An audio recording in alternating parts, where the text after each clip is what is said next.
कि हम करेंगे एक्टिव लर्निंग। एक्टिव लर्निंग कहती है कि अच्छा सर ने कहा है कौन सा टॉपिक पढ़ के आना है, इमरजेंसी।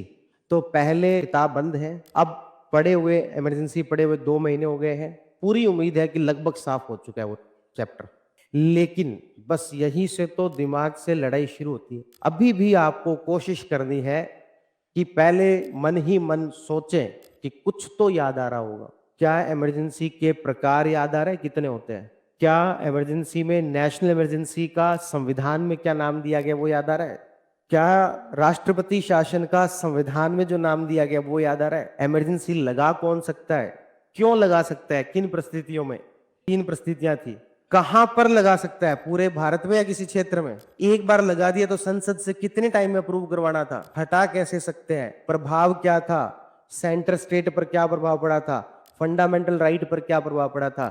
इस तरीके से पहले दिमाग के अंदर सोचें।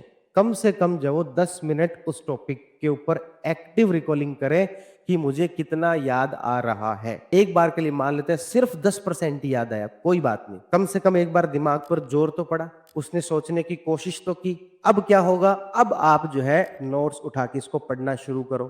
आपके दिमाग के पास इस प्रकार की शक्ति है कि जिन चीजों पर आपका ध्यान जाता है वो चीजें ज्यादा अच्छे से याद होती है। हमारे सामने से इतनी सारी इंफॉर्मेशन गुजरती है, इतनी सारी इंफॉर्मेशन गुजरती है, आंखें एक बार तो सामने से गुजर गई है, लेकिन आपको याद नहीं है कि किसने कौन से रंग के कपड़े पहने। क्यों? क्योंकि आपने उस इंफॉर्मेशन पर ध्यान नहीं दिया।